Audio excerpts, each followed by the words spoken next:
Dari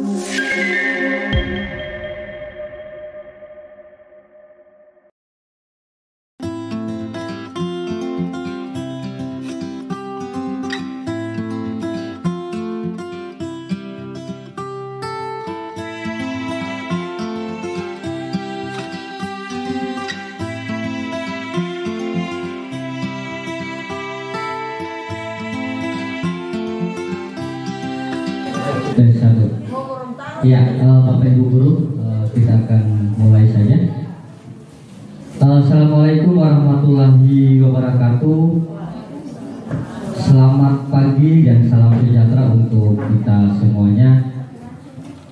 Yang terhormat Ibu Kepala Sekolah SMK Negeri 1 Kota, yang saya hormati pula Bapak Giri Lamaiga Eskom sebagai calon guru penggerak yang akan melaksanakan kegiatan aksi nyata CDP tentang diseminasi budaya positif di sekolah.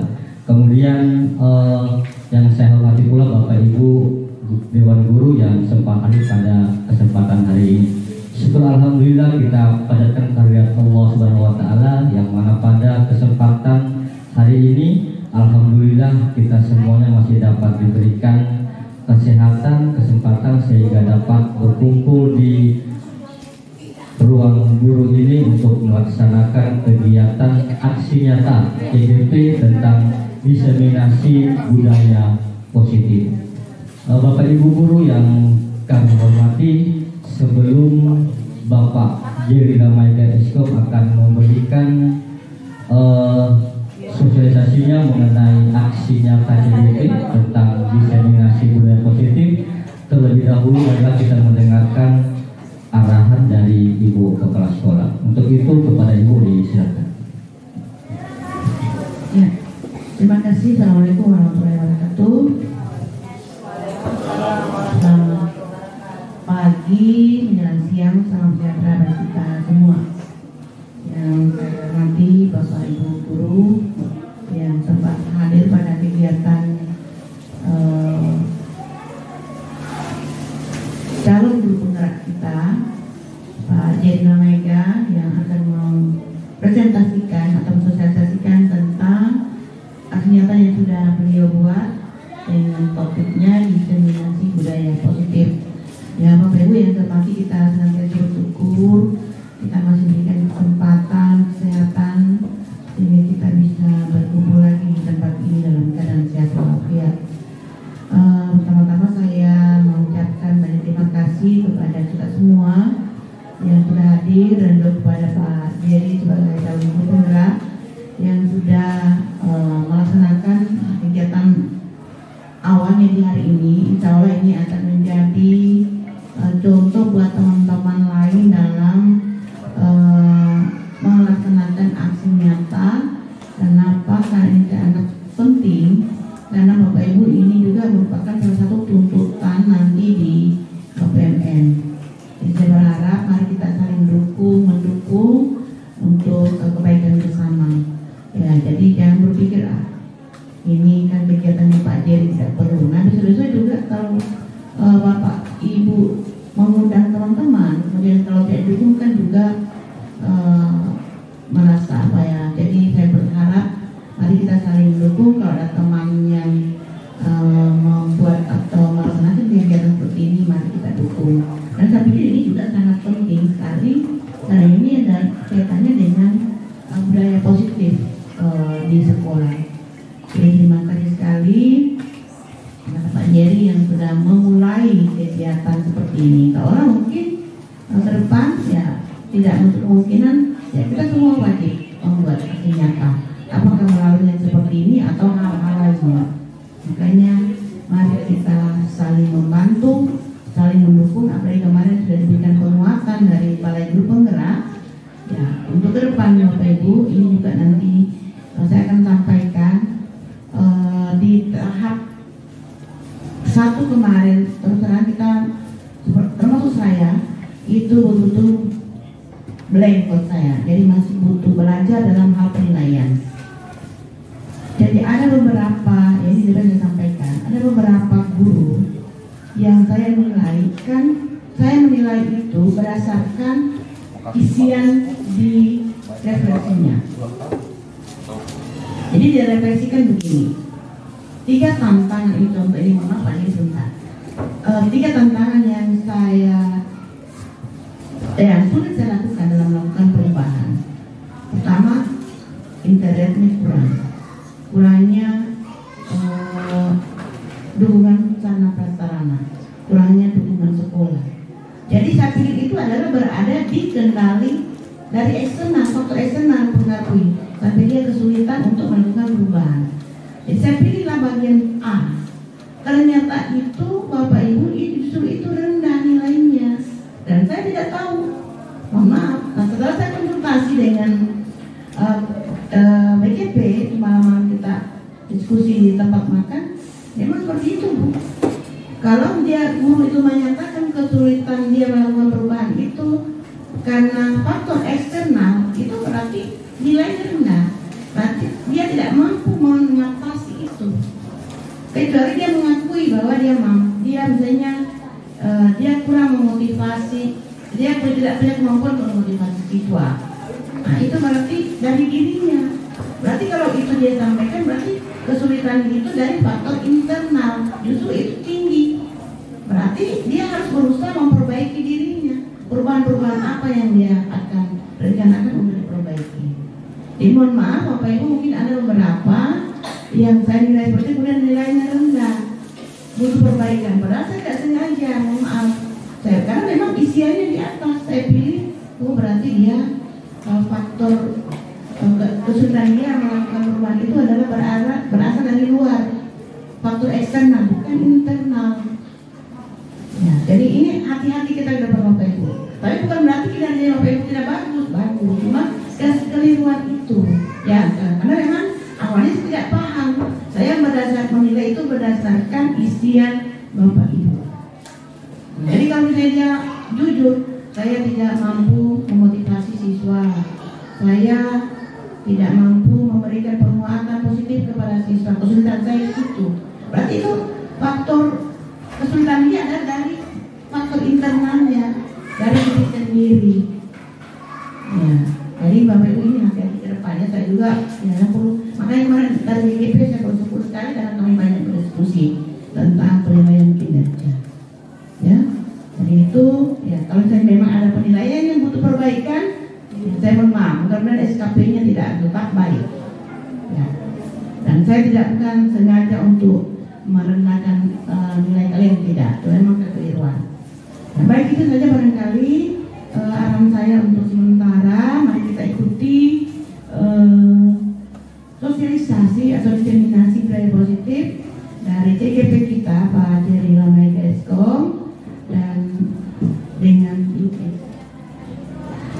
mengucapkan Bismillahirrahmanirrahim dan senantiasa meminta ridho dari Allah Subhanahu Wa Taala.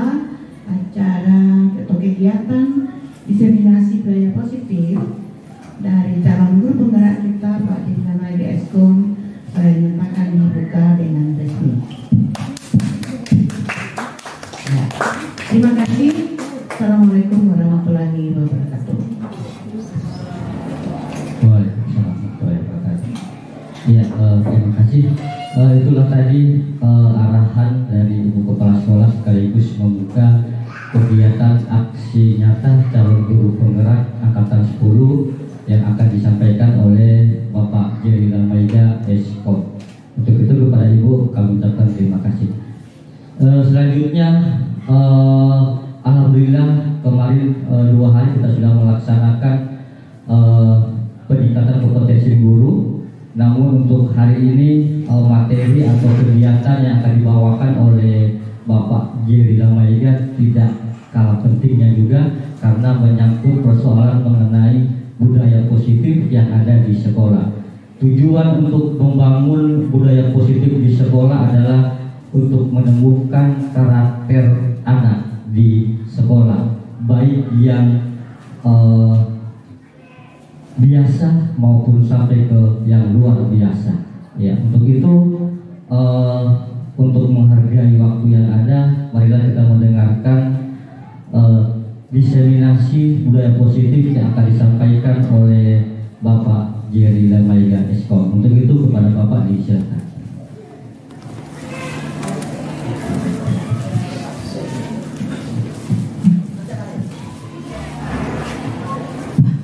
Ya, baik. Assalamualaikum warahmatullahi wabarakatuh. Ya, selamat pagi, salam sejahtera buat kita sekalian. Yang saya hormati Bapak Ibu guru yang sempat hadir pada ruangan ini, di mana saya pada kesempatan kali ini akan sedikit memberikan sebuah pengetahuan saya yang sudah saya pelajari selama saya belajar di guru penggerak, yaitu tentang budaya positif. Nah, jadi budaya positif ini adalah hal yang sangat penting di dalam kita terapkan di dalam lingkungan sekolah. Kenapa ini sangat penting? Karena dari budaya positif ini kita bisa memahami tentang bagaimana cara melakukan hal-hal yang positif di lingkungan sekolah.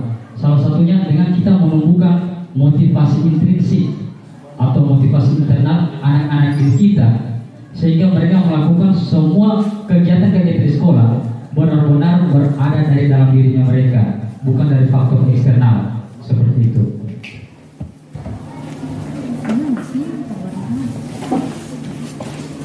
Nah, jadi saya atau berangkat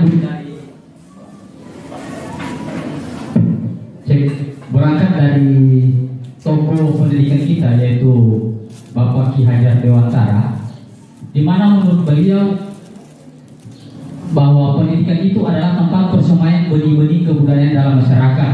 Jadi perlu dipahami terlebih dahulu bahwa pendidikan itu adalah bagian dari kebudayaan di daerah kita, di mana kita harus pahami budaya kita, cara pendidikan di Indonesia itu pasti berbeda jauh dengan yang ada di Jepang sana. Itu tidak boleh kita samakan seperti itu. Itu adalah salah satu contoh bahwa pendidikan itu bagian dari benih-benih kebudayaan. Dan sekali lagi, menurut Ki Hajar Dewantara, bahwa pendidikan itu adalah menuntun segala kodrat yang ada pada anak-anak agar mereka dapat mencapai keselamatan dan kebahagiaan yang setinggi-tingginya, baik sebagai manusia maupun sebagai anggota masyarakat. Sekali lagi Bapak Ibu guru, tugas kita sebagai pendidik itu menuntun agar murid-murid kita itu mereka bisa selamat dan bahagia sebagai manusia tentunya. Nah, di sini garis besarnya itu ada di kodrat mereka, seperti yang sudah disampaikan oleh Pak Udin kemarin. Murid itu bagaikan sebuah benih tanaman. Ada mungkin di dalam kelas itu yang seperti padi, ada seperti jagung, ada seperti kacang hijau dan lain-lain. Kita sebagai guru itu hanya menuntut tumbuh kembangnya tanaman itu, dan kita tidak bisa juga memaksakan. Apabila ada anak murid kita di mana mereka tumbuh seharusnya sebagai padi, tetapi kita rawat seperti merawat jagung, itu kan salah. Seperti itu. Jadi itu adalah maksud dari tokoh pendidikan kita, yaitu Ki Hajar Dewantara, bahwa kita sebagai guru harus menuntun mereka tumbuh berdasarkan kodrat mereka. Nah, jadi ini latar belakang. Kenapa harus ada budaya positif? Tentu ada latar belakangnya. Latar belakang dari budaya positif itu pada masa ini anak-anak belum memahami bagaimana perbedaan atau penerapan hal-hal yang baik dan kurang baik. Budaya positif di sekolah sangat penting bagi perkembangan pendidikan, nilai-nilai karakter di sekolah. Pengembangan budaya positif dan penanaman nilai-nilai kebajikan universal akan menumbuhkan motivasi intrinsik dalam diri anak untuk menjadi pribadi yang bertanggung jawab, kasih sayang, kejujuran, kesabaran, keadilan, dan masih banyak lagi. Dan semuanya itu pasti mengarah kepada profil pelajar Pancasila. Nah, tentu kita sebagai seorang pendidik punya nilai-nilai yang kita yakini seperti itu. Contoh seperti saya meyakini dengan saya menjadi seorang pendidik, saya akan membimbing anak-anak saya agar mereka bisa menjadi manusia yang selamat dan bahagia. Itu adalah salah satu nilai-nilai yang saya pahami, bahwa saya menjadi seorang guru harus seperti ini. Pastinya Bapak Ibu sekalian sudah punya nilai-nilai tersendiri kan? Punya nilai-nilai bahwa tujuan saya menjadi guru adalah untuk ini, seperti itu. Itu adalah yang dimaksudkan dengan nilai-nilai kebajikan universal. Budaya positif adalah suatu kebiasaan yang bernilai positif. Di dalamnya mengandung sejumlah kegiatan yang mampu menunjukkan karakter murid. Seperti itu pengertian dari budaya positif. Nah, ini adalah profil pelajar Pancasila. Profil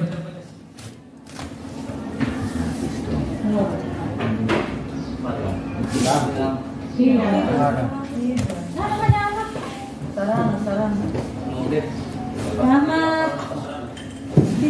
tadi tentang latar belakangnya. Nah, berikutnya yaitu tentang profil pelajar Pancasila. Jadi reset lagi. Jadi profil pelajar Pancasila itu adalah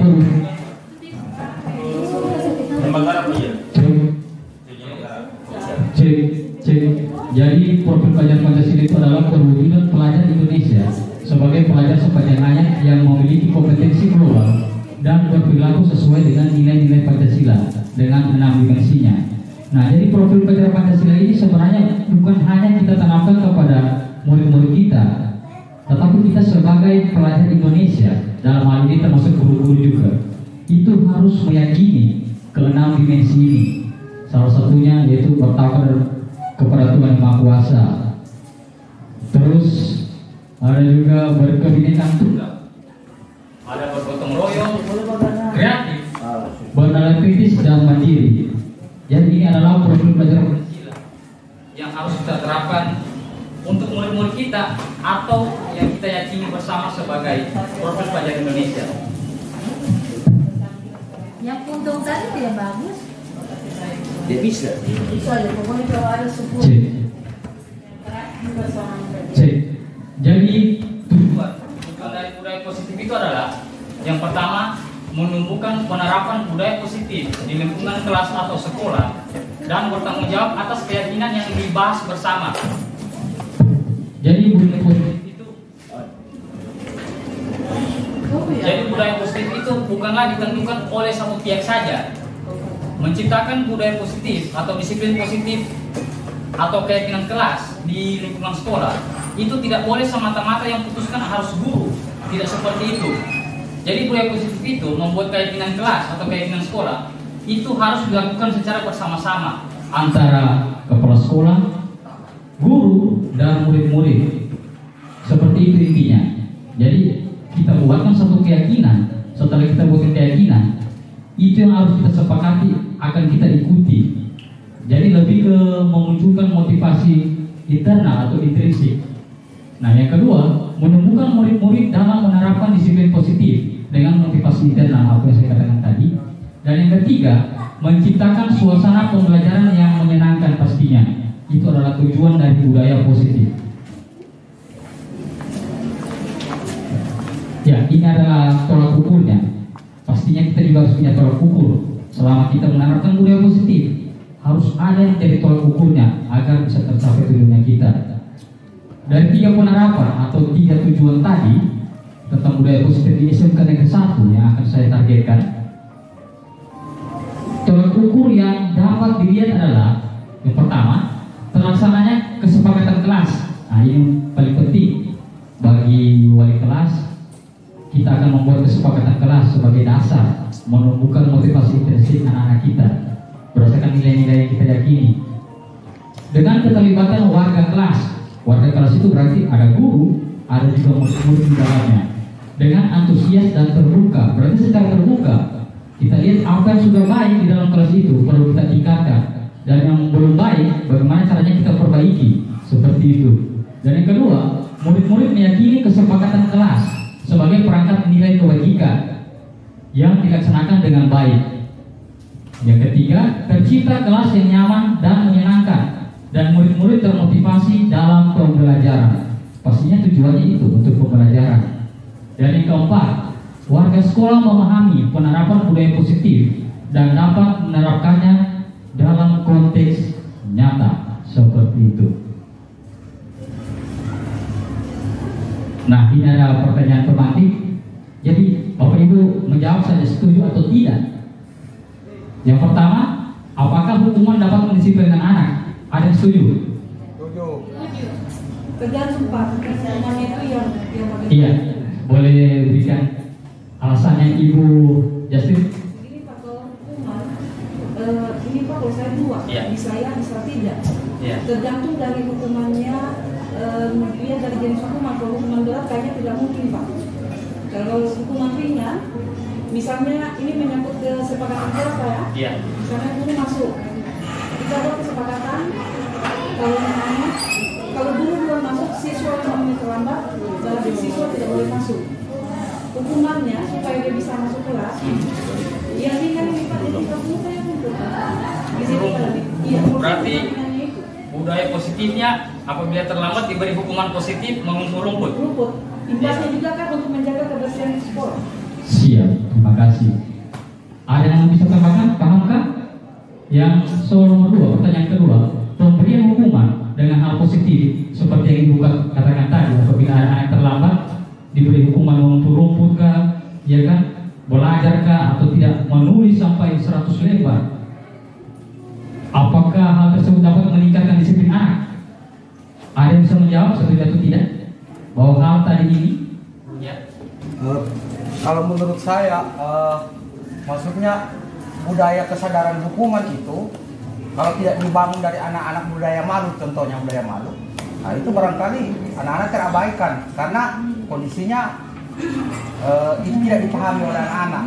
Tapi kalau di mainstreamnya dia bahwa ada budaya malu itu, ada budaya malu untuk terlambat, saya pikir secara otomatis hukuman yang kita jalankan itu dia sadari. Oke, boleh. Harun, dia jangan saja gak?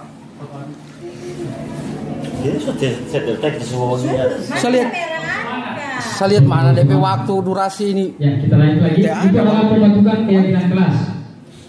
Terus lanjutannya lagi. Nah, pembentukan keyakinan kelas. Proses pembentukan keyakinan kelas mewujudkan budaya positif. Jadi pertama kita bisa buat tanyakan pendapat murid-murid tentang masalah dan harapan kelas. Jadi masalah di kelas dan harapan kelas itu perlu kita sampaikan ke anak. Terus kita eksplorasi ide dari murid-murid untuk mencapai kelas impian. Seperti itu. Yang ketiga, kita mengambil kesimpulan dari ide murid-murid tersebut apa yang kita akan buat. Yang keempat, ubah ide menjadi keyakinan kelas. Seperti itu. Dan yang kelima, kita membuat tanda tangan kontrak bersama dalam keyakinan kelas yang kita buat tadi itu. Seperti itu. Nah, yang berikutnya kita harus pahami sebagai seorang guru, kita itu biasanya berada pada 5 posisi kontrol ini. Melalui serangkaian riset dan berdasarkan pada teori kontrol Dr. William Glasser, berkesimpulan ada 5 posisi kontrol yang diterapkan seorang guru atau orang tua ataupun atasan dalam melakukan kontrol. Kelima posisi kontrol tersebut adalah penghukum. Yang kedua, pembuat merasa bersalah. Yang ketiga, teman. Keempat, pemantau dan manajer. Yang pertama. Nah, mungkin kita belum sadari bahwa kita itu berada dalam posisi penghukum. Posisi penghukum pertama atau posisi kontrol pertama itu adalah penghukum. Seorang penghukum bisa menggunakan hukuman fisik maupun verbal. Guru-guru yang menerapkannya kadang berkata seperti ini, patuhi aturan saya atau tidak, awas. Nah, seperti itu. Atau yang kedua, kamu selalu saja salah, menyalahkan orang. Apapun yang mereka buat selalu disalahkan.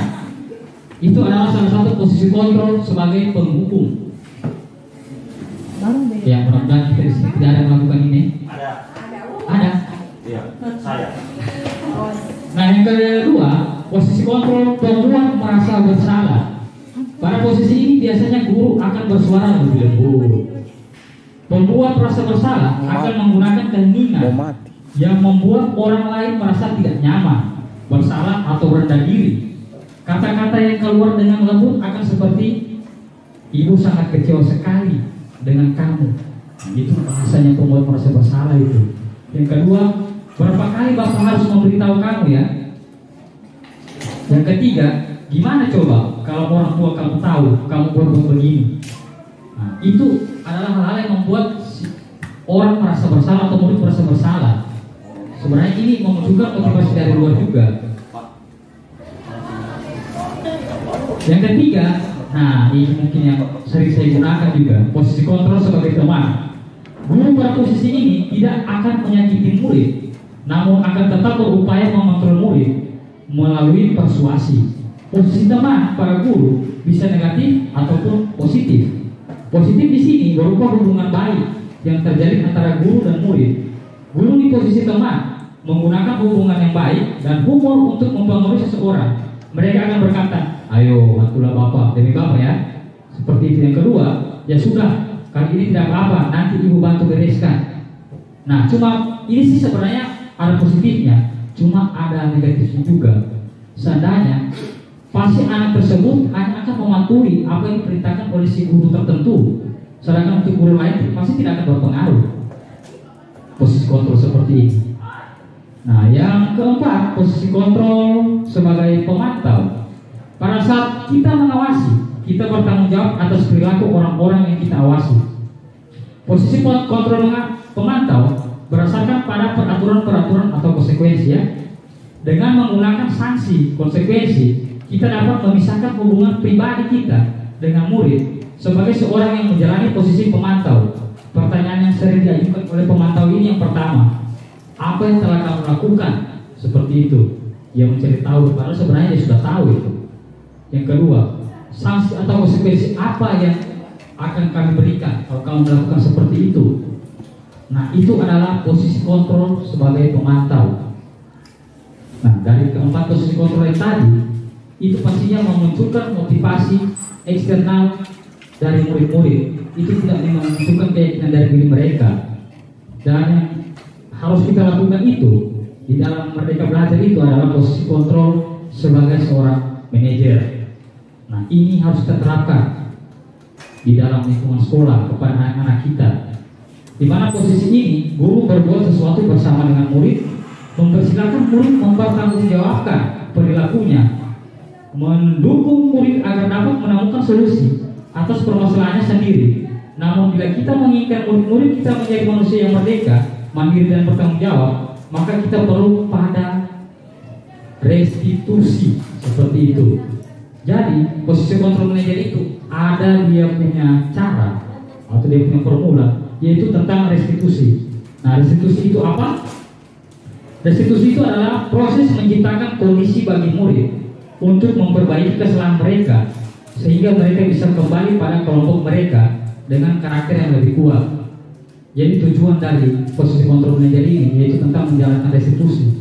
Restitusi itu untuk mengembalikan mereka ke posisinya mereka dan bahkan memunculkan pribadi mereka lagi lebih kuat dari sebelumnya.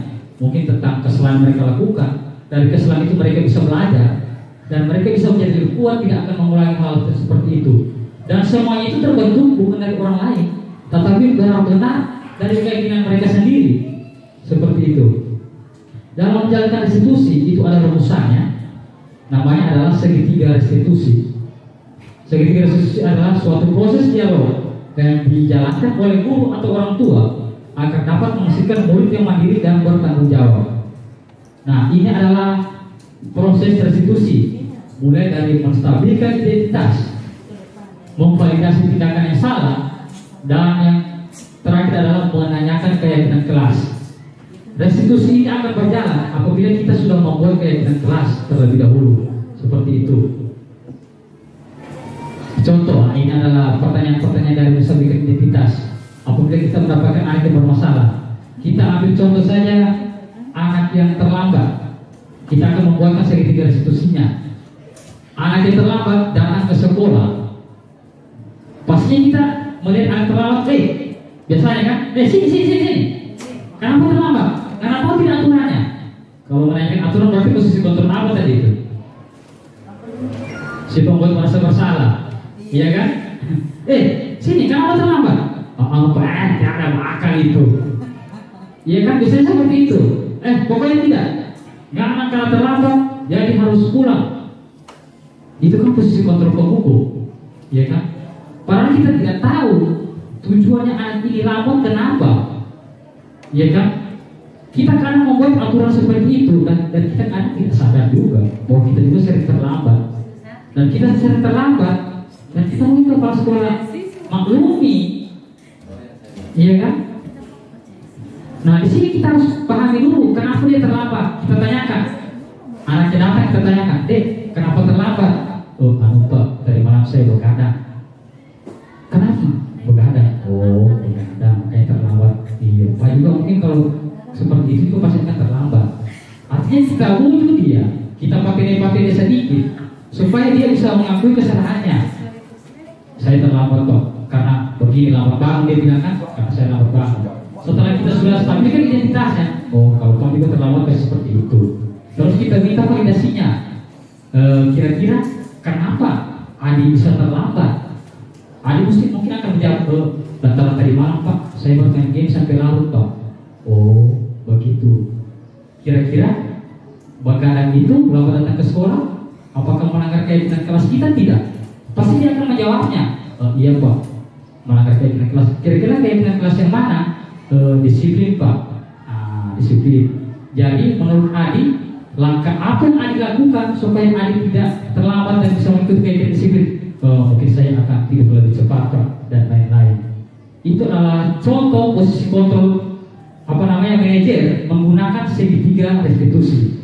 Kalau ingin melihat lebih jelasnya ada di YouTube saya. Jangan lupa subscribe.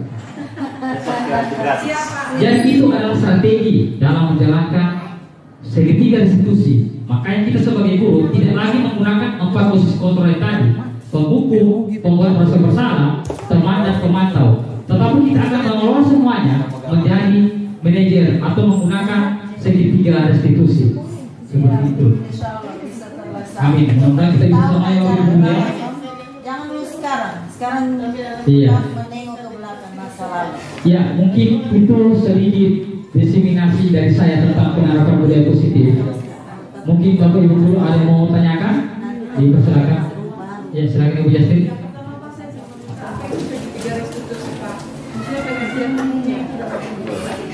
Yang setahu saya Pak, kalau ini ada tanya Pak ya, dia belajar fisika. Segitiga restitusi itu kan fisika. Tabrakan antara imunitas dan itu. Pokoknya Pak ini menurut bersifat tabrakan kalau dalam ilmu fisika. Namanya tabrakan kan berarti kan ada terjadi kesalahan di situ. Iya.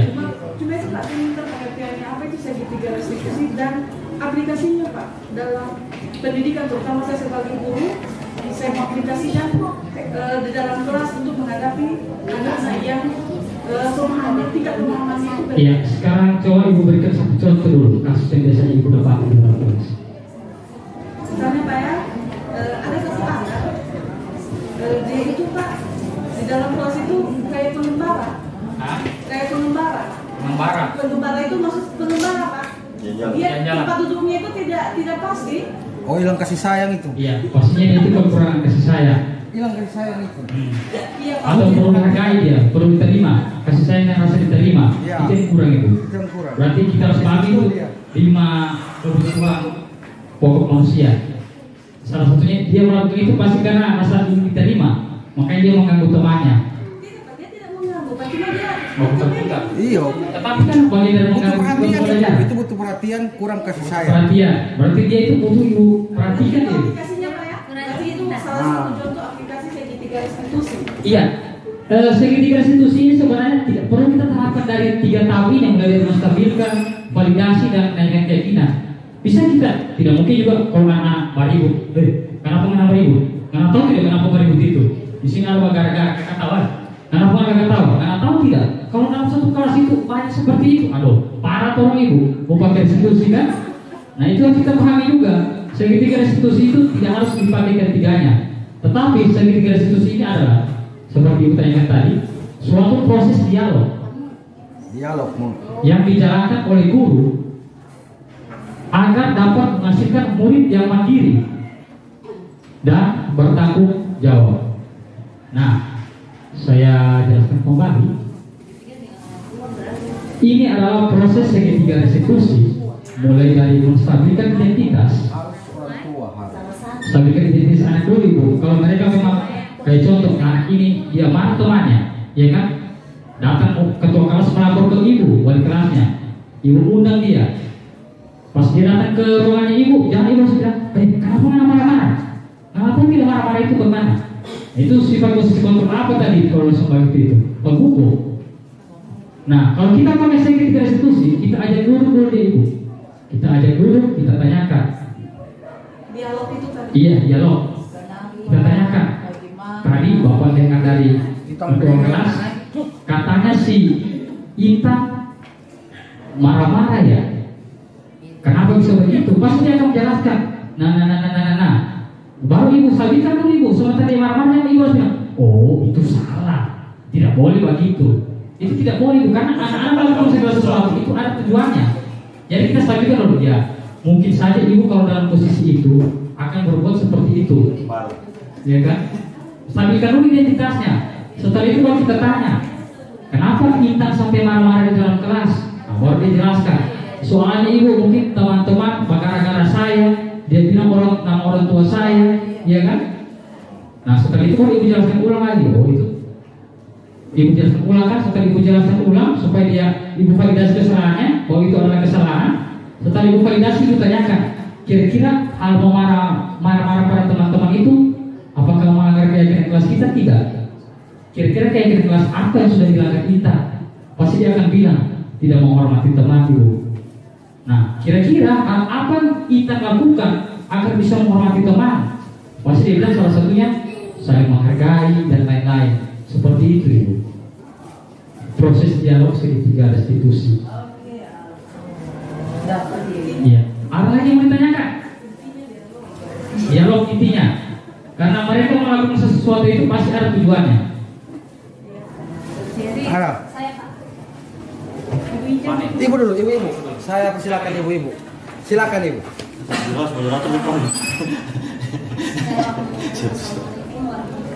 Moderator lihat kasarnya. Waalaikumsalam.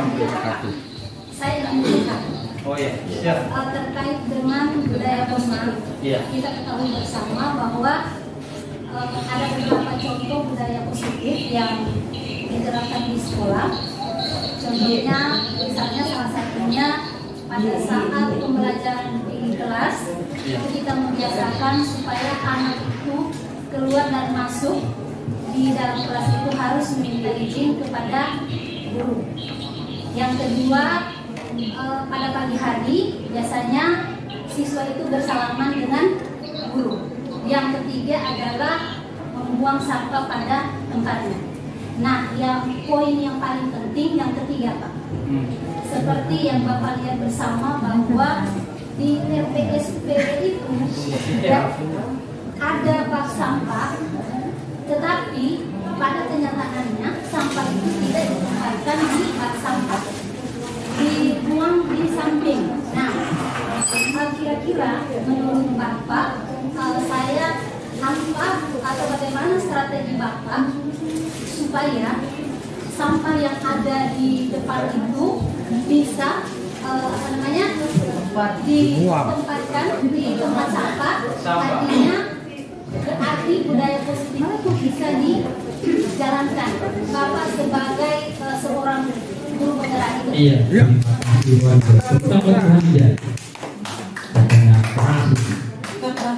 Budaya positif atau disiplin positif itu tidak gampang untuk diterapkan, tidak seperti membalikkan telapak tangan seperti itu. Nah, dalam membangun budaya positif, hal yang paling penting itu adalah, yang paling utama adalah kolaborasi sesama warga sekolah, seperti itu.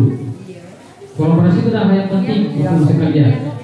Contoh, kadang kita sering membuat bahwa kumpul sampah, ya kan, ke poin kumpul sampah, membuang sampah sembarangan atau membuang sampah ke tempatnya. Karena kita melakukan membuang sampah pada tempatnya, itu memang benar-benar menggunakan hukuman, ya kan? Anak-anak yang terlambat membuang sampah, ya kan? Nah itu memang benar-benar mereka membuat itu. Menurut kita itu budaya positif, tetapi itu sebenarnya tidak positif. Kenapa tidak positif? Karena hukuman dengan positif itu sebenarnya tidak baik. Karena satu, tidak memunculkan dari motivasinya mereka sendiri. Seperti itu. Kayak saya bilang tadi, mungkin dalam hatinya kita, oh ini positif. Tapi dalam hatinya dia setelah mengumpul sampah, masih keburu itu, dia suruh mengumpul sampah. Lama-lama dia nggak seperti itu Bapak Ibu Guru. Mengumpul sampah dan buang ke tempat itu sudah menjadi hal yang negatif. Sudah tidak tertarik bagi mereka melakukannya. Mungkin saja ada yang mengumpul sampah, temannya bilang, mengumpul sampah dia, mengumpul sampah dia. Karena apa? Budaya negatif tentang membuang sampah itu sudah tertanam jadi mindset kita.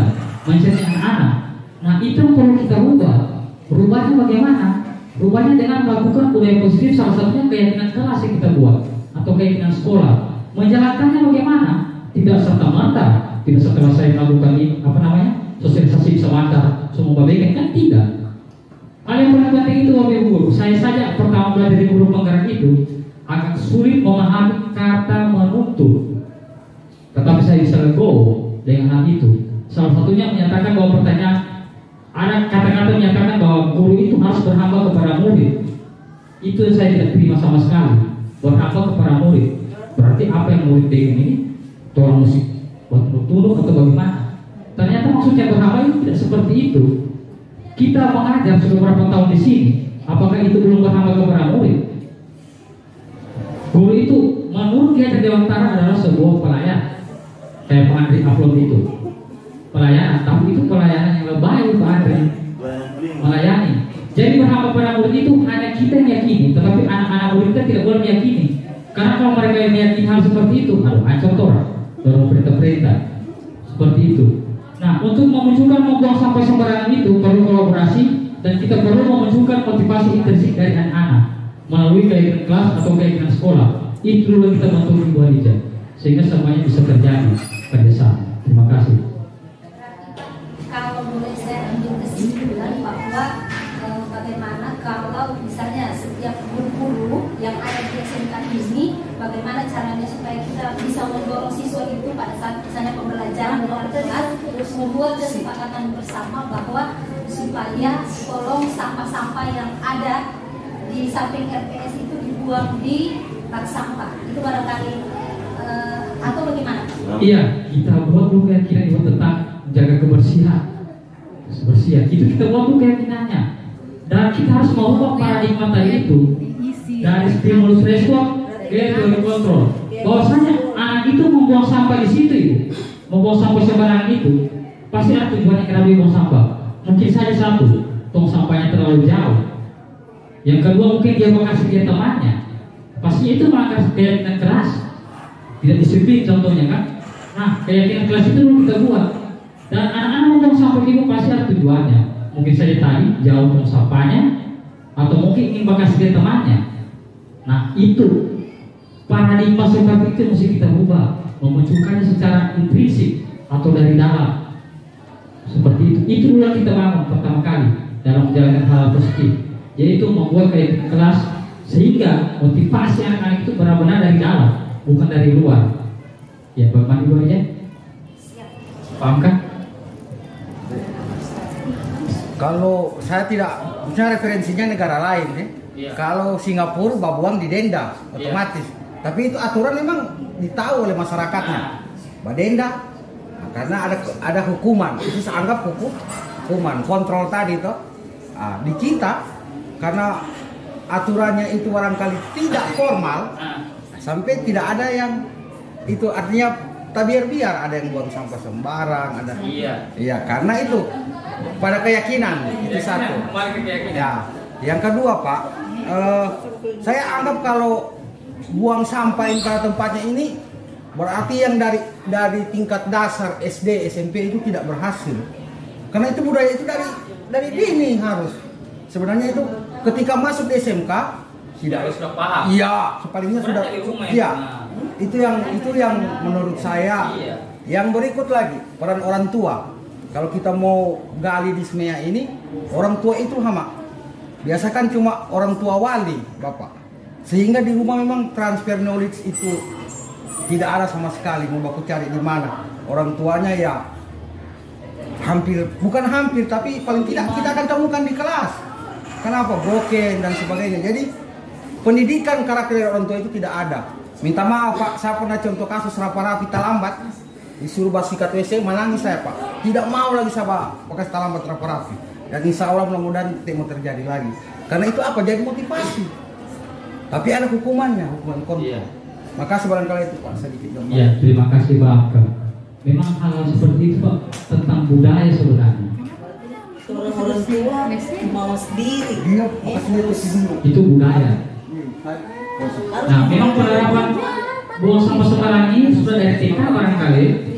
Nah cuma itu cara kita mau guru-guru memanajenya itu, orang tua memanajenya itu, jangan menyuruh buang sampah nah buang sampah itu. Kalau tidak papa dikasih ini kan, berarti sebagai memberikan penghargaan, ya kan? Bagaimana caranya kita membuat anak-anak itu sehingga mereka memang betul-betul membuang sampah dari dalam kesadaran dirinya mereka. Nah itu adalah tugas kita sebenarnya sebagai pendidik dan sebagai orang tua juga tentunya. Dan saya yakin kalau kita semua menggunakan paradigma seperti itu, bagus turun ke negara ini. Dan juga bangga, kayaknya kita tidak bisa membandingkan negara Indonesia dengan negara-negara lain. Karena banyak yang melanggar, hasil survei Singapura saja yang melanggar orang Indonesia. Iya, karena berbeda. Karena beda negara, beda juga kebudayaannya, alamnya berbeda. Contoh kita dengan Singapura itu berbeda. Kita dengan Jepang juga berbeda. Jepang punya 4 musim, kita punya 2 musim. Kecuali karena ada musim durian itu sedikit, kan 3 musim. Seperti itu. Ada yang lain? Baik Pak Jen. Ya silakan Ibu. Ladies, silakan ladies. Orang ini mengalah, bapak-bapak ini mengalah. Selamat pagi. Ya pagi, siang. Sedikit dari saya, yang saya dengar tadi penjelasan dari Pak Jerry terkait apa tadi proses restitusi. Yang dicontohkan tadi ada 2 ya. Jadi kita Iya 2. Apa mau kasih contoh lain? Yang saya dengar tadi kita tanyakan dulu kepada anak kenapa anak itu Iya, mulai dari stabilkan identitas. Berbuat demikian. Jadi yang dicontohkan tadi akhirnya berlabuhnya pada apakah ini melanggar apa tadi kesepakatan kelas? Iya, atau keyakinan kelas. Jadi keyakinan kelas, begitu juga yang melambat tadi atau yang mengganggu apa temannya. Apakah ini melanggar keyakinan kelas? Apakah tidak ada yang lebih kita punya tujuan yang lebih mahal dari keyakinan kelas ini? Jadi saya rasa siswa hanya patokannya tujuannya hanya ke keyakinan kelas saja. Supaya maksud saya supaya siswa ada untungnya kalau saya berbuat sedemikian rupa. Iya, keyakinan apakah kelas. ada yang lebih Sebenarnya aturan kan sudah ada di sekolah kan? Aturan sudah ada. Aturan tentang terlambat dan lain-lain kan itu pasti ada. Nah aturan itu sifatnya lebih ke eksternal bagi mereka. Nah di sini keyakinan kelas itu dibantu supaya benar-benar memang mereka buat sendiri Bu, dan mereka yakini sendiri dan mereka akan ikuti keyakinan itu. Membuat keyakinan itu pasti dasarnya adalah dari aturan seperti itu. Contoh mungkin tiap kelas itu pasti beda-beda aturan kelas, beda-beda yang punya keyakinan kelas. Mungkin saja di kelas A ini banyak anak-anak yang sering bolos, ya kan? Pasti arahnya yang keyakinan kelasnya akan lebih ke situ. Mungkin saja di kelas B ini banyak anak-anak yang sering sakit, seperti itu. Nah pasti arah keyakinan kelasnya pasti akan berbeda si A dan si B ini Bu. Tentang bagaimana kita sepakati bersama saja keyakinan kelas yang kita buat. Pastinya keyakinan kelas itu tidak lari dari aturan-aturan sekolah. Cuma sifatnya keyakinan kelas itu dia lebih bahasa yang positif, seperti itu. Dan itu mereka yakini bersama, sehingga keyakinan itu mereka bisa lakukan, ikuti, sehingga mereka tidak bisa langgar. Dibandingkan dengan aturan. Aturan itu kalau kita buat, pasti mereka ada 3 motivasi tadi kan. Pasti mereka mungkin saja takut datang ke sekolah, ya kan? Atau takut terlambat contohnya. Itu karena satu, takut dihukum, ya kan? Saya cepat ke sekolah karena dihukum, ya kan? Nah itu memunculkan itu hal yang negatif sebenarnya. Atau mungkin mereka datang ke sekolah, cepat-cepat datang ke sekolah karena ibu bilang kalau datang ke sekolah cepat mau dapat hadiah, ya kan? Nah di saat ada hadiah, cuma kalau tidak ada hadiah, apakah dia masih melanjutkan datang cepat? Tentu tidak. Kalau kita membuat keyakinan kelas dan itu kita yakini, benar-benar mereka dapat, saya tidak mau terlambat. Ada tujuannya, seperti itu Ibu. Maksud saya begini, jadi siswa itu larinya, kalau saya berbuat ini, saya tidak melanggar keyakinan kelas. Kalau saya berbuat berarti saya mematuhi keyakinan kelas. Maksudnya ya, apa? Ya, maksud saya apakah hanya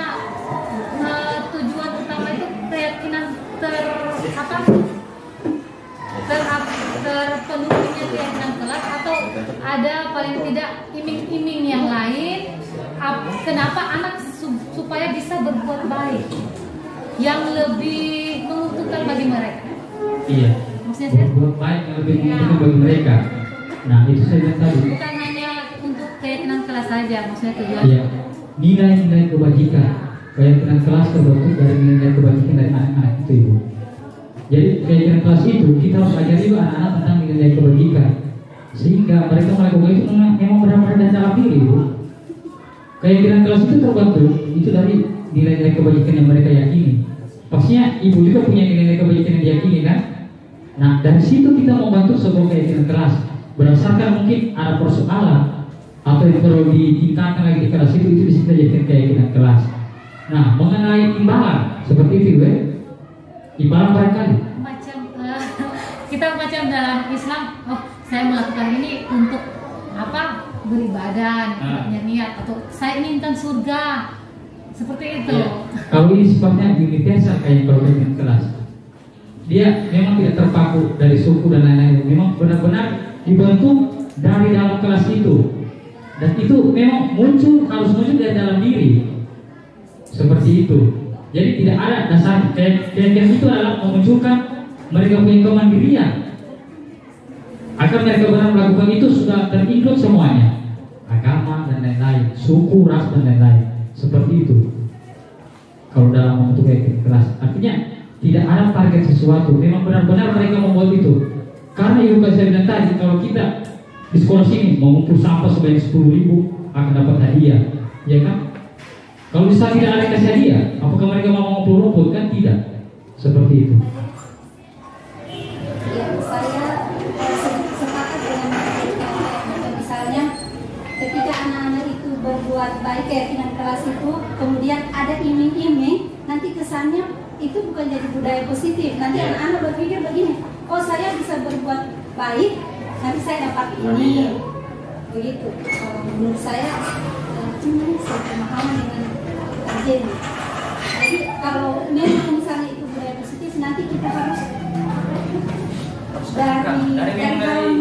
motivasi dalam diri. Motivasi dari dalam dirinya. Iya, motivasi dari dalam diri itu kan kita bisa, saya dapat apa kalau saya berbuat ini? Kalau saya berbuat jahat, saya dapat apa? Apa yang terjadi sama sapi itu? Mungkin dirinya yang bisa yakini itu. Apa maksudnya? Iya, kalau Kalau dalam bentuk Iya, misalnya dalam bentuk ibadah, kalau saya sih bisa. Iya. Tapi itu kan maksudnya bagaimana supaya mindsetnya anak-anak itu berubah, supaya anak itu bisa berpikir ternyata kalau saya berbuat begini nanti jalannya adalah ibadah. Tapi kalau untuk dalam bentuk misalnya harus dapat bukan yang dapat apa? Masih berarti kita harus ubah mindsetnya anak-anak itu. Mindset. Ya Pak. Oh ya, terima kasih. Assalamualaikum warahmatullahi wabarakatuh. Waalaikumsalam warahmatullahi wabarakatuh. Ada tadi poin nomor 3 itu motivasi perilaku manusia. Sebenarnya akar masalahnya ada di situ. Bisa dibuka Pak? Motivasi. Tidak Pak Suri nih Pak. Coba minta tolong supaya sadar diri Pak. Punya rubah tapi tahun ini jangkul. Oke, yang ini apa? Dia negosiasi itu siapa itu dia? Hah? Itu sangat jujur. Psikolog. Dokter studi Pak. Oke, saya sebenarnya orang yang dari dulu sampai saat ini memegang teguh bahwasanya hukuman dan motivasi itu adalah faktor perubahan manusia. Seandainya saya punya teori ini, saya akan memberikan tanda centang hijau di motivasi eksternal. Saya Andri Kurniawan itu. Kenapa saya bilang begitu? Ada buku karyanya Felix Yao, judulnya Habits. Habits itu kurang lebih intinya kebiasaan. Hal-hal yang kita biasakan lama-kelamaan akan masuk ke alam bawah sadar kita. Tanpa kita sadari itu akan berlaku untuk kita. Contoh sederhana. Dulu waktu kecil kita disuruh tidur jam 10 malam.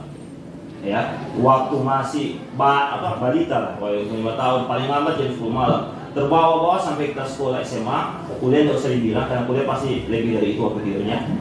Ya, yang menyebabkan kita harus bangun di pukul 4:30 atau jam 5 paling lambat. Ya kan? Awalnya apa? Awalnya kita itu poin yang pertama itu yang disilang. Ya, diberikan penghargaan kau tidur cepat, dipateni, dipuji.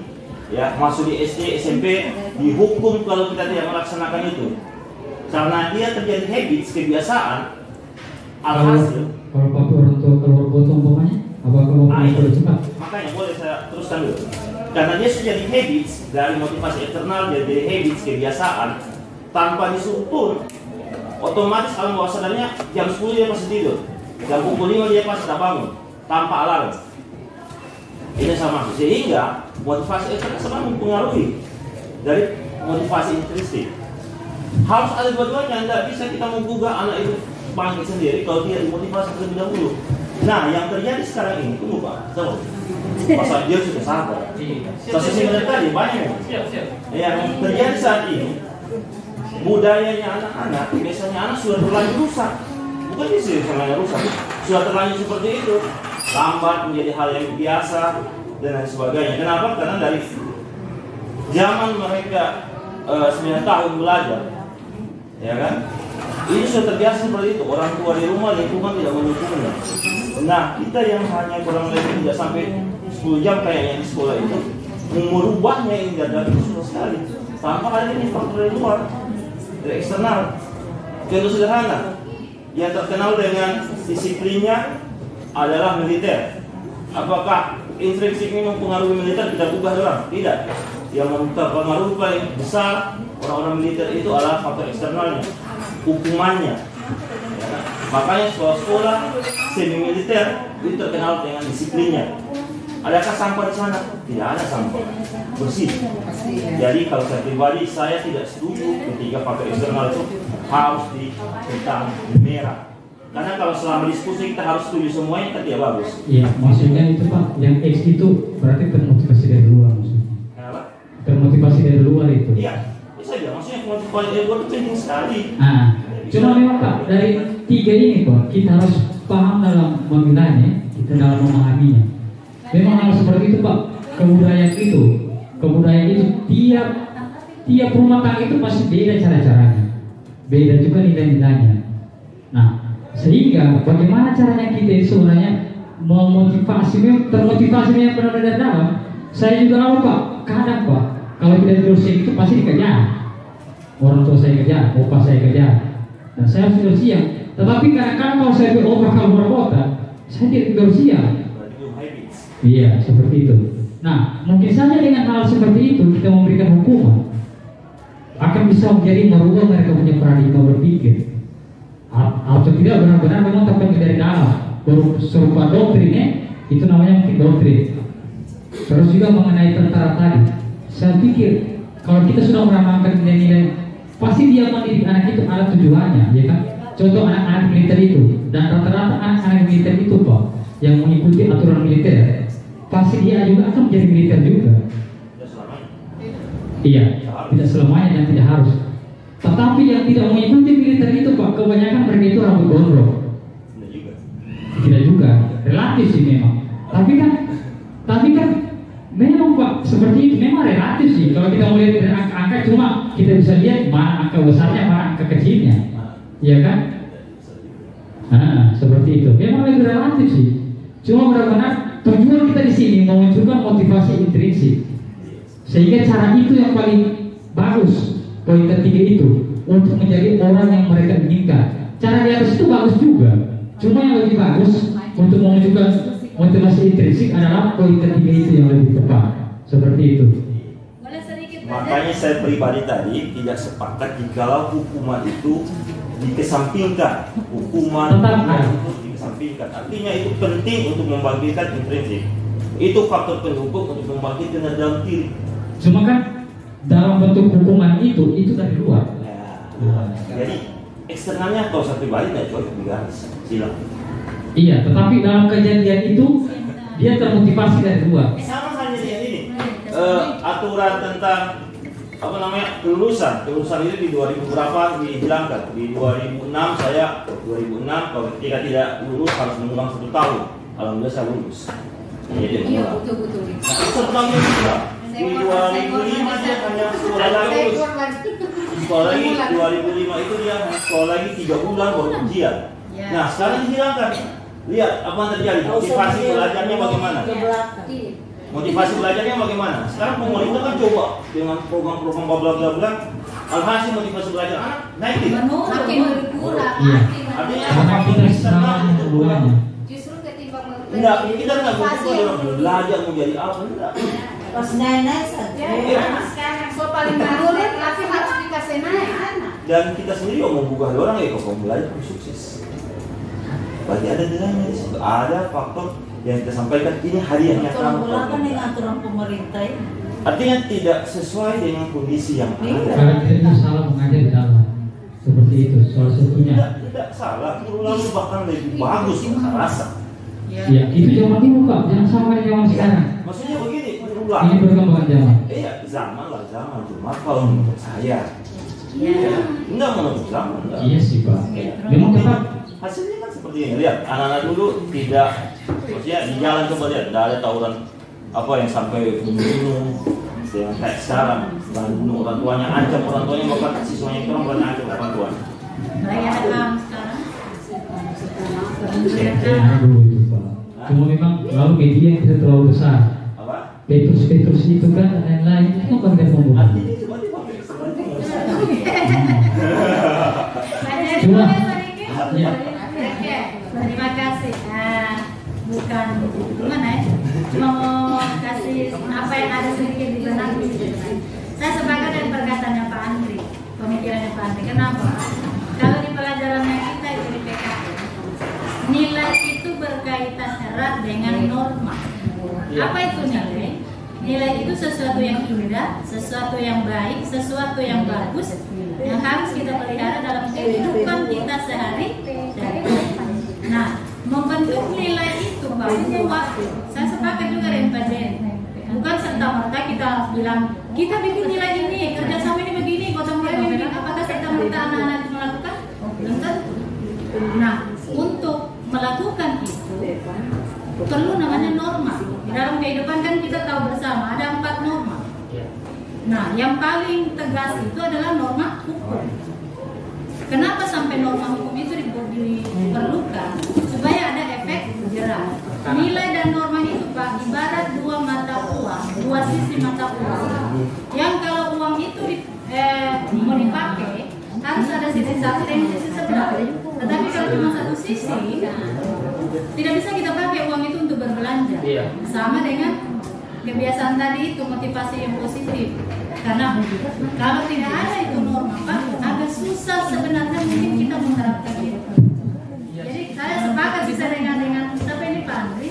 Jadi perlu hal-hal untuk motivasi eksternal itu saya anggap dan saya rasa harus kita lakukan supaya menimbulkan efek jerah bagi si anak. Cuma asal jangan sampai berlebihan karena ada lagi perlindungan anak misalnya kita bicara lagi tentang hak asasi manusia. Sebenarnya seperti itu. Tetapi karena kita itu harus merubah mindset. Jangan sampai anak-anak itu takut berbuat segala sesuatu itu karena hukuman atau aturan. Nah, di sini motivasi intensif bahwa benar-benar anak-anak melakukan hal-hal itu tidak terpengaruh dari aturan itu. Memang benar-benar ada dalam dirinya mereka. Jadi apa yang mereka lakukan itu tidak semerta-merta memang hanya karena takut dengan aturan. Jadi jangan ingin karena melanggar aturan ini. Seperti itu.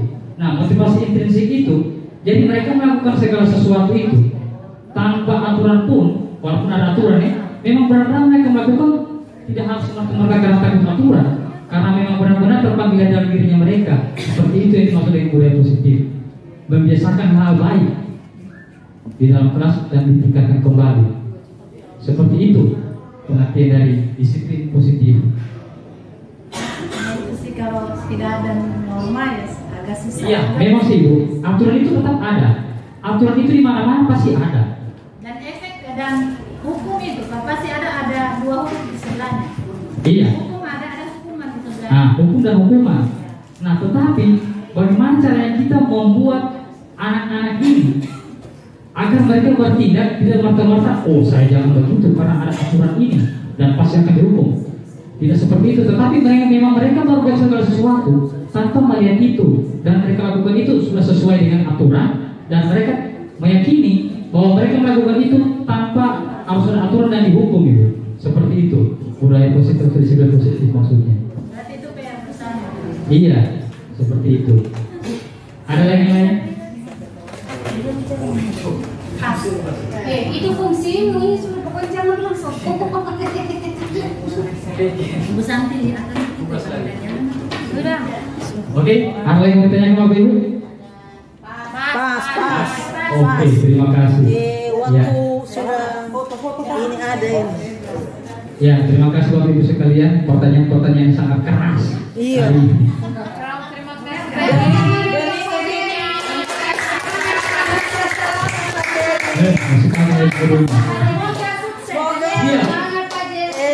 menjadi pendidik. Iya, motivasi buat. Memang itu tujuan saya, Ibu. Artinya orang DP Juru tadi Pak Hambur atau Pak Aco. Dulu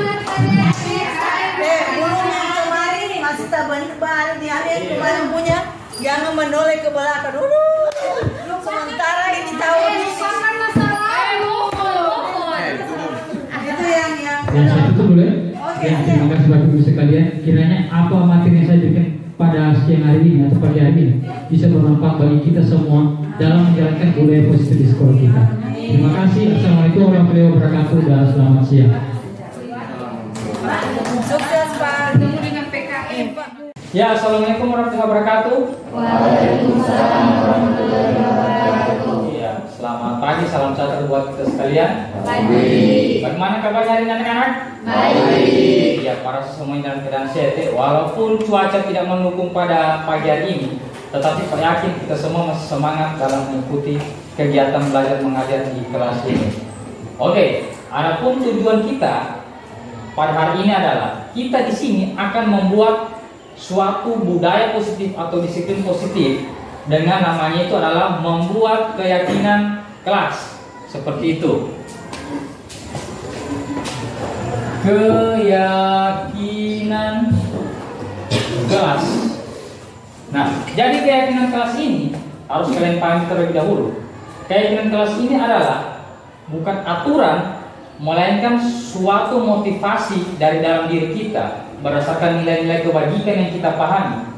Sehingga dari nilai-nilai kebajikan itu akan kita munculkan menjadi sebuah keyakinan kelas. Nah, sebagai manusia atau sebagai orang-orang yang hidup di muka bumi ini, pastinya kita itu harus mempunyai yang namanya nilai-nilai kebajikan. Tahu apa itu nilai-nilai kebajikan? Nilai-nilai kebajikan itu adalah nilai-nilai yang kita percayai, yang kita munculkan dari dalam diri kita. Pak kasih contoh, Pak sebagai guru pastinya mempunyai nilai-nilai kebajikannya Pak. Satu nilai kebajikannya Pak sebagai guru, yang pertama ingin mencerdaskan generasi bangsa. Itu yang Pak pahami. Pak sebagai guru itu meyakini seperti itu. Yang kedua, Pak sebagai guru itu harus berkolaborasi dengan teman-teman guru di SMK sini untuk mewujudkan visi misi sekolah kami. Paham ini? Nah, sedangkan kalian murid-murid, Pak yakin pasti kalian mempunyai nilai-nilai kebajikan dari dalam dirinya kalian. Sekarang Pak mau tanya, sama satu orang, siapa kira-kira bisa menyebutkan satu nilai-nilai yang dia yakini sebagai seorang siswa atau murid? Ada yang bisa? Ya, Lucia? Jaga kebersihan. Jaga Kebersihan. kebersihan. Ya. Jadi Lucia sebagai murid, dia itu mempunyai nilai-nilai yaitu tentang menjaga kebersihan. Jadi menjaga kebersihan itu sebenarnya bukan harus dari keyakinan kelas, melainkan dari nilai-nilai dari dalam diri kita. Tahu yang namanya profil pelajar Pancasila, nak? Ada berapa dimensinya? 5 atau 6? Ada 6 dimensinya. Jadi sebagai pelajar Pancasila itu, nak, yang pertama kamu itu harus bertakwa kepada Tuhan Yang Maha Kuasa dan berakhlak mulia. Yang kedua, sebagai seorang pelajar Indonesia itu harus berkebinekaan global. Yang ketiga itu bergotong royong. Yang keempat itu mandiri. Yang kelima itu bernalar kritis. Dan yang terakhir, silakan kalian cari sendiri apa yang terakhir yang Pak tidak sebutkan. Itu adalah PR-nya kalian. Karena Pak rasa di mata pelajaran kelima itu sudah dijelaskan atau belum? Belum? Apa itu profil pelajar Pancasila? Pernah dengar lagunya? Profil pelajar Pancasila? belajar Pancasila, beriman dan bertakwa pada Tuhan Yang Esa dan berakhlak mulia, berkebinekaan tunggal. Belum pernah dengar? Bergotong royong mandiri, kreatif dan bernalar kritis. 6 itu bertakwa kepada Tuhan, berakhlak mulia, terus berkebinekaan tunggal, gotong royong, mandiri, kreatif dan bernalar kritis. Itu adalah sebenarnya nilai-nilai yang ditanamkan pada pelajar Indonesia seperti itu. Nah, itu adalah nilai kebajikan yang harus kamu yakini. Jadi kamu sebagai siswa tidak hanya datang ke sekolah, duduk, pulang, tetapi kamu harus punya target juga sebagai seorang siswa. Itu arahnya mau kemana? Harus ada nilai-nilai yang kamu yakini. Kalau tidak meyakini nilai-nilai itu ya kosong kamu jadi pelajar. Datang ke sekolah, saya meyakini kalau saya datang ke sekolah, saya harus menjadi anak yang pintar, ya kan? Saya harus kreatif, saya harus mandiri. Itu tujuan dari pelajar. Paham ini? Tetapi kita seorang dulu itu kita akan masuk pada keyakinan kelas. Keyakinan kelas itu adalah nilai positif dari aturan kelas atau aturan sekolah. Paham ini? Nah, sekarang Pak ingin tanyakan, apa aturan sekolah yang akan kita masukkan ke dalam keyakinan kelas kita? Ada yang bisa berikan contoh? Apa kira-kira yang kita bisa jadikan keyakinan kelas? Aturan seperti apa itu? Yang ingin kita tidak mau langgar lagi? Ayo, atau petunjuk? Ya, Diana. Apa itu Diana? Tidak boleh membuli, Pak. Ya, tahan. Berarti 1, Diana. Aturannya adalah tidak boleh membuli atau jangan membuli. Jangan membuli. Yang kedua siapa lagi? Siapa yang bisa? Ma'ruf. Apa Ma'ruf? Ayo, pelajar Pancasila itu harus kreatif. Jagalah kebersihan, menjaga kebersihan, menjaga kebersihan. Ada lagi yang lain yang ketiga? Apa? Menjaga menjaga keamanan.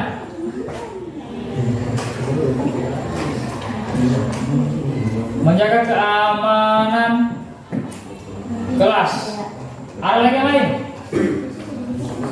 Apa lagi? Berpakaian rapi atau berpenampilan menarik, ya? Berpenampilan menarik. Jadi berpenampilan menarik ini seperti apa contohnya? Ada yang bisa jelaskan sama Pak? Apa? Rapi seperti apa? Dalam. Oh, berarti dalam. Seperti itu. Berarti untuk anak-anak kelas 2 PKJ wajib untuk isi dalam. Oke, kamu yang sini. Sini. Aduh. Yang kelima apa lagi? Kelima Pak? Tidak boleh bolos. Tidak bolos. Oke. Tidak boleh bolos. Apa lagi? Mana? Jangan. Apa?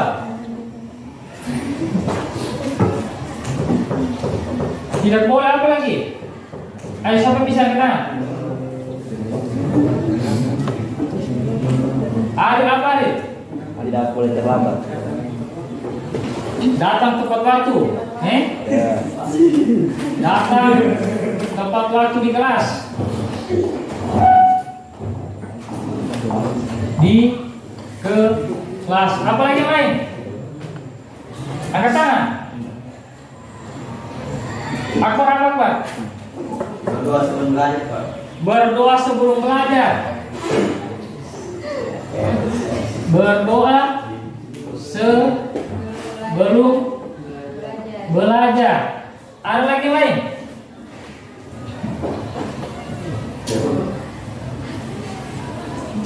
Ayo, siapa lagi? Rizky, jangan makan selama pembelajaran. Iya. 8. Jangan makan selama belajar atau pembelajaran ya. Ada lagi yang lain?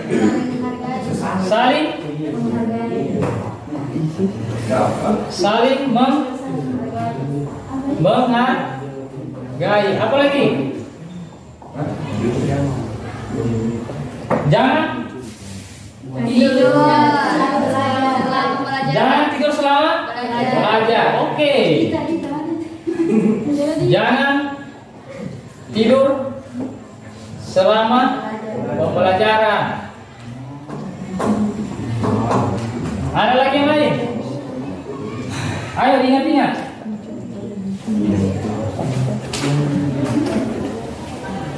Ya, mungkin masih ada yang mungkin masih ada yang menurut Pak takut untuk mengutarakannya. Nah, di sini Pak akan bagikan post-it. Jadi silakan kalian tulis di sini bagi adik-adik yang mungkin masih memikirkan apa yang kira-kira keyakinan yang kita membuat. Oke, bisa ini.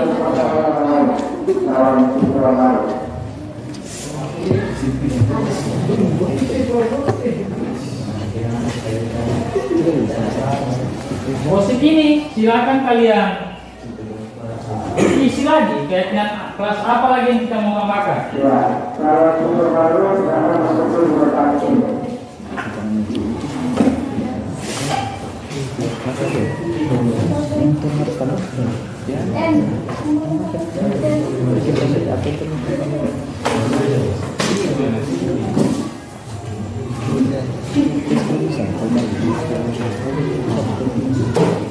Oke. Jadi ini adalah salah satu aturan ya, dan akan kita buatkan nanti kalimat positifnya. Nah di situ positif selain kalian membuat apa namanya mau ditambahkan lagi, dan kalau bisa sementara kalian menambahkan apa yang masih kurang untuk keyakinan kelas kita, dan kalau bisa juga di positif itu kalau memang tidak ada yang kalian ingin tambahkan lagi, sudah cukup dengan 10 keyakinan kelas ini. Jadi tugas kalian Pak bagi saja kelompok ya. Jadi dari kata-kata ini ini kan ada beberapa bahasa yang masih negatif. Paham ini? Contoh bahasa negatifnya itu adalah jangan. Paham ini? Jangan membuli itu adalah bentuk bahasa negatif. Nah dari sini ada bisa Pak, ada yang tahu yang mana bahasa positif itu? 9 saling menghargai. Apa?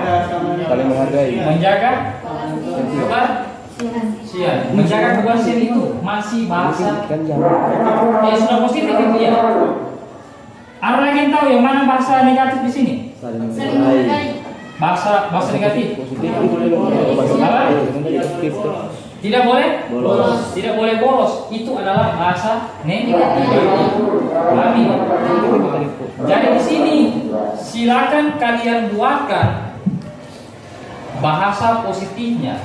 Kira-kira mana yang masih negatif? Kalian rubah menjadi positif. Silakan kalian tulis di positif itu sekarang. Kayak contoh nomor 1. Oh menurut saya ini sudah positif Pak.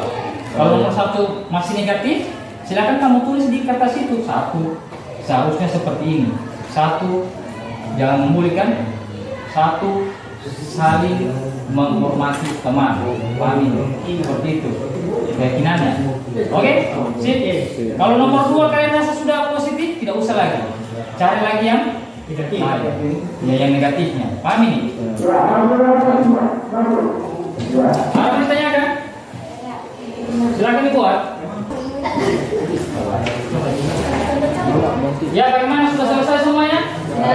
Oke, nah setelah kalian buat, kalian sudah buat tulis di dalam post-it itu, silakan kalian tempel di sini. Apa kalimat positifnya? Ayo satu persatu, biar rapi sama maju ke depan. Dimulai dari Rusia dan Anggol. Jangan terlalu lama apa ya? Silakan tempel.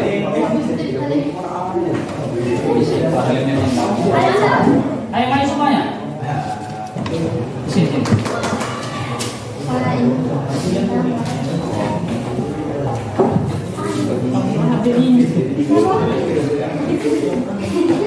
Ayo silakan.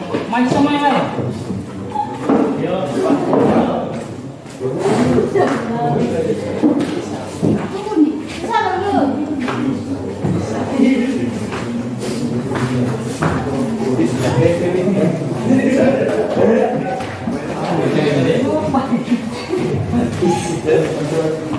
Ayo.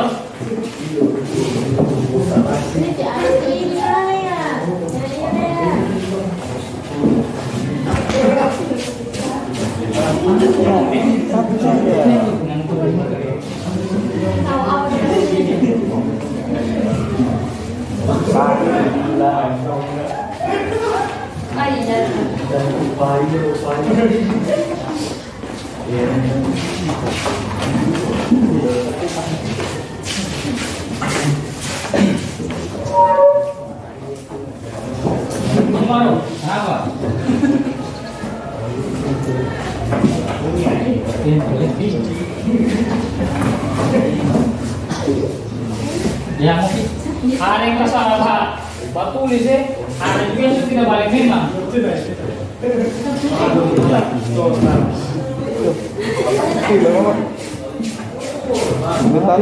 Sudah semua? Ya oke. Saudaranya.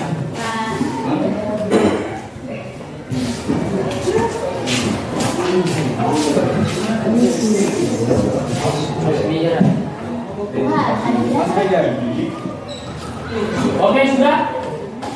Nah, jadi saya mengucapkan terima kasih karena kalian sudah bisa bersama-sama. Aduh, tak jatuh lagi.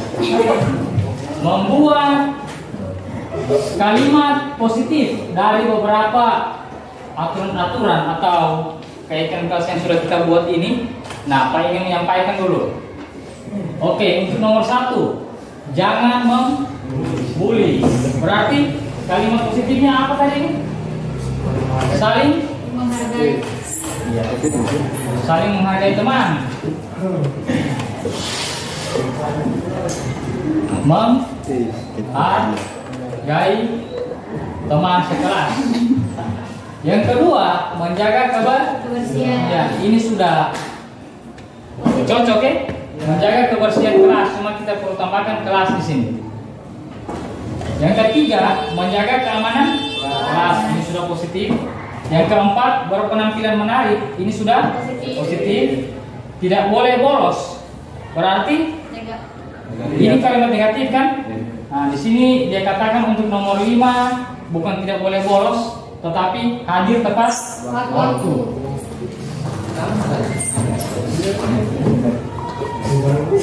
Hadir tepat waktu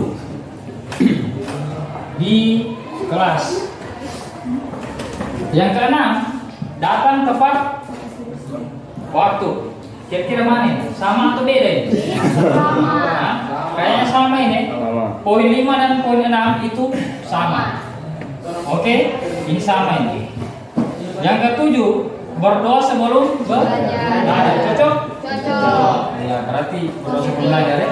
Yang ke-8, jangan makan selama belajar. Berarti kalimat positifnya tadi yang mau tulis ini.